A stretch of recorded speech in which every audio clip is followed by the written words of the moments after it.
राधे कृष्णा दोस्तों। शादी के 18 साल बाद 40 की उम्र में दीपा भाटी मैम ने क्रैक किया था यूपीपीएससी। मतलब कि age is just number, age matter नहीं करती। मैं आपको इनकी स्टोरी बता रही हूँ। ये उस फैमिली से बिलोंग करती हैं जहाँ पे गुर्जर फैमिली, जहाँ पर लोग बेटी को पढ़ाने से ज़्यादा उसको दहेज देना ज़्यादा पसंद करते हैं, उसकी शादी पे खर्चा करना ज़्यादा पसंद करते हैं।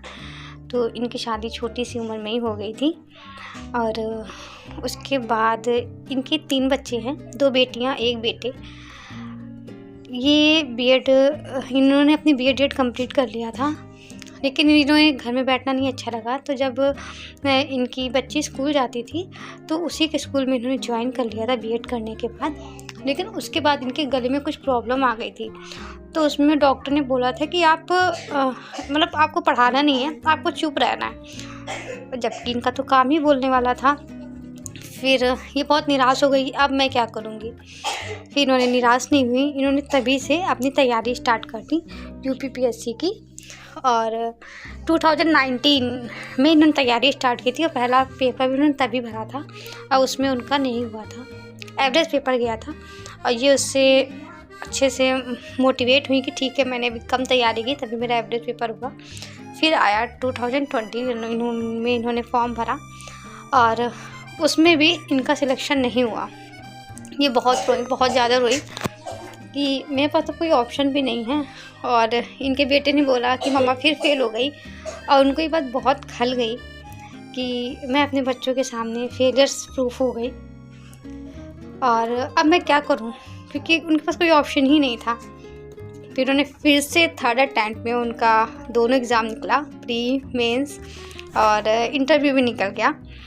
तो उन्होंने दिखाया कि उनके 3 बच्चे थे, फैमिली थी, फाइनेंशियल प्रॉब्लम थी, और इन सब के बावजूद उन्होंने अपनी पढ़ाई नहीं छोड़ी। और एज मैटर नहीं करती, लोगों ने उनको ताने भी मारे। जब वो पढ़ाई कर रही थी तब लोगों ने ताने मारे कि इस एज में तुम्हें पढ़ने की सूझी है, और जब नए नए बच्चों का नहीं हो रहा है तो तुम्हारा क्या होगा। और ऐसे क्वेश्चंस आते भी हैं और हमें खुद में लगता है कि अरे अब तो हम हाउस वाइफ हैं, जो हमारी आगे की जनरेशन है, जब वो 8-8 10-10 घंटे पढ़ रही है, उनका नहीं हो रहा है तो हमारा क्या होगा। ऐसा कुछ नहीं है।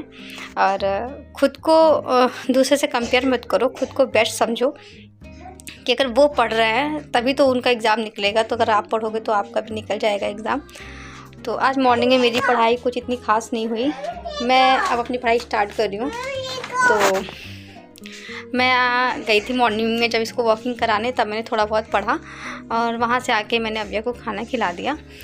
पढ़ाई का तो क्या है ना, वो हमारे बच्चे पे डिपेंड करता है। अगर हमारा बच्चा पढ़ने देगा हमें तो पढ़ेंगे, नहीं पढ़ने देता है तो पहले तो उसको देखना होता है, फिर लेकिन उसको चीज़ को कवर करना आना चाहिए। फिर आज अव्या जब 12 बजे सो गई तो मैंने 12:15 पे ही मैं बैठ गई पढ़ने के लिए। और मुझे अब पता था वो 3 बजे तक नहीं उठेगी। उठती तो है वो बीच में, बट मैं उसको सुला देती हूँ, फीड करा देती हूँ तो वो सो जाती है। मेरी ये साइंस की बुक कंप्लीट नहीं हो रही थी, बट आज मैंने साइंस की बुक अपनी कंप्लीट कर ली। इसमें 3 पोर्शन है, फिजिक्स, केमिस्ट्री, बायो। तो मैंने आज इसका बायो का पोर्शन कंप्लीट कर लिया। इसको मैं बुक पहले भी पढ़ चुकी थी, अभी मैं सिर्फ रिवीजन कर रही हूँ। जो बुक मैं पहले पढ़ चुकी हूँ उनको रिवाइज कर रही हूँ। तो मैंने आज ये बुक कंप्लीट कर ली और आज मेरी मॉर्निंग की पढ़ाई अच्छी नहीं हुई, तो लेकिन मैंने ये वाला टाइम अच्छे से पढ़ लिया, कंटिन्यू 2 घंटे बैठ के पढ़ लिया।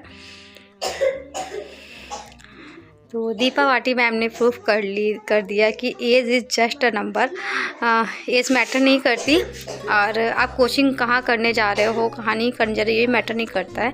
बस मैटर ये करता है कि आप कितने लगन से पढ़ो, कितने दिल से पढ़ो। आप जो काम कंटिन्यू करोगे वही काम आपके साथ हमेशा रहेगा। लाइक अगर आप सोओगे तो आपको सोने की आदत पड़ जाएगी, आप पढ़ोगे तो आपको पढ़ने की आदत पड़ जाएगी।